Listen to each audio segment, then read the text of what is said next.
Good morning, my dear students. Today we have taken the portions in biology, that is requirements of photosynthesis. In our previous class, we were started our chapter nutrition in plants, and we were studied about two different types of nutrition, that is autotrophic nutrition and heterotrophic nutrition, and also about photosynthesis. We know that photosynthesis is the process by which green plants make their own food material by using carbon dioxide and water with the help of chlorophyll and sunlight.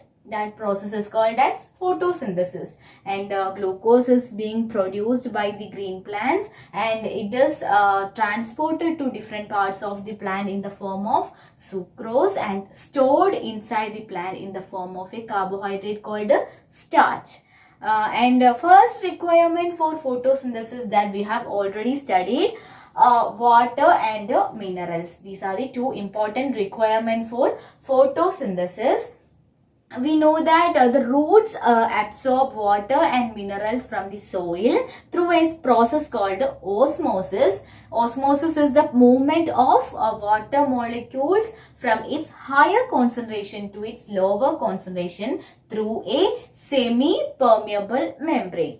So through osmosis, water and minerals enters into the roots, and from the roots, the water and minerals reaches up to the leaves with the help of a special pipe-like tissue present inside the plant called as xylem vessels. Okay, so these are the things that we have discussed in our previous class. Today we are going to take the rest of the three requirements for photosynthesis. The second requirement is carbon dioxide. We know that carbon dioxide is one of the most essential requirement for photosynthesis. And how the carbon dioxide is absorbed by plants? Yes, with the help of leaves, the plants absorb carbon dioxide. On the lower surface of the leaf, there is a special structure called a stomata that helps to absorb the atmospheric carbon dioxide. And this stomata contains a small opening at the center, and which is supported by two guard cells.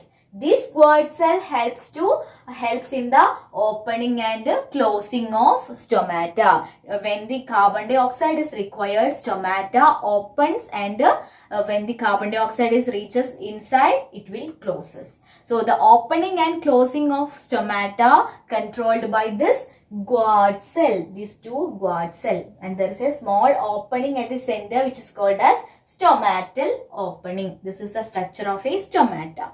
And you can see the figure of stomata, the microscopic original view of stomata in your textbook. Just have a look into that one. Okay, that's about the stomata.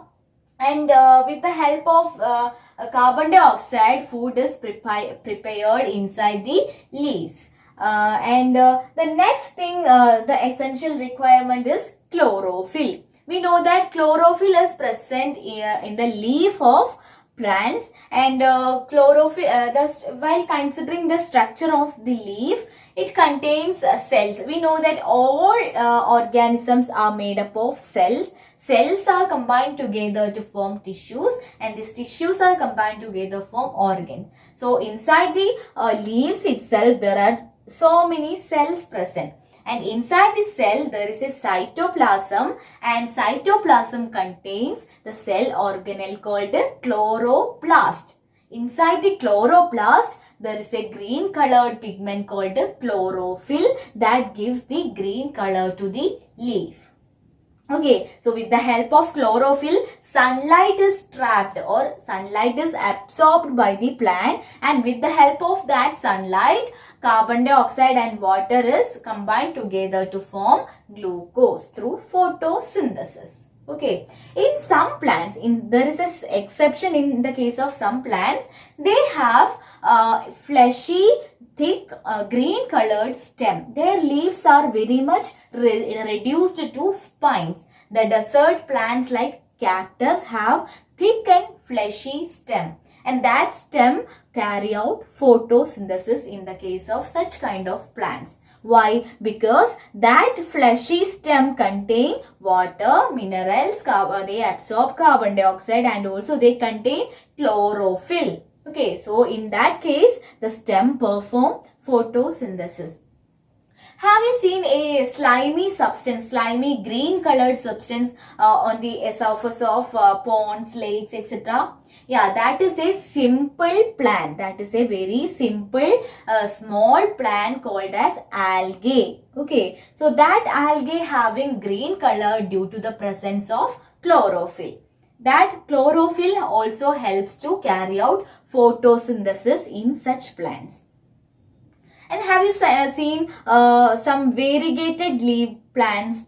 Some plants have variegated leaves, means only small patches of green colors are there, and the remaining portions maybe have yellow or yellow, white, then red colored leaves. So such kind of leaves have chlorophyll, but instead of chlorophyll, other pigments, red colored, yellow colored pigments are present in a more higher quantity. So they hide the chlorophyll present in this kind of leaves. So that kind of plants have a variegated leaves, but they also have the ability to perform photosynthesis, which is helped by the small quantity of chlorophyll present inside the leaf. And there is an activity in your textbook to show that chlorophyll is necessary for photosynthesis, and I have sent the video of that activity in your class group. So just have a look into that video, and if you have any difficulty or any doubts regarding that video, just ask me personally. Okay, and the next important requirement for photosynthesis is sunlight. Sunlight is the most important thing necessary for photosynthesis, and it is being absorbed by the green leaves with the help of chlorophyll molecule present inside the leaves. And the sunlight through photosynthesis, it is converted to chemical energy. And this chemical energy is in the form of carbohydrate called glucose. Okay, and it is stored in the form of a carbohydrate called starch.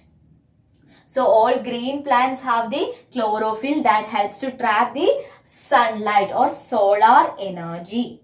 Okay, so there is another activity in your textbook to show that sunlight is also necessary for photosynthesis. So that video, that demonstration of activity is also given in your class group. So just have a look into that video also.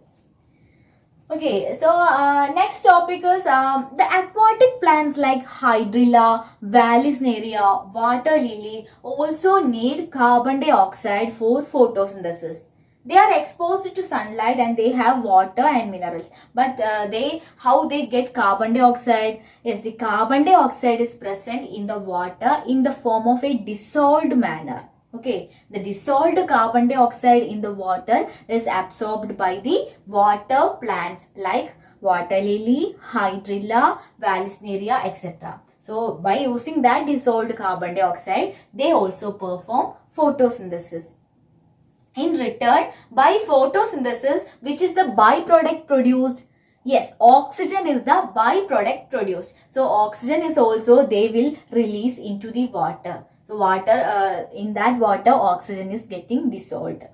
For respiration, they use that dissolved oxygen and release carbon dioxide. Okay, so in aquatic plants also photosynthesis and respiration occurs. These are the things that we have discussed today, and the rest of the portions we will discuss in our next class. It is about the importance of photosynthesis and so many other things. So this is enough for today. Thank you.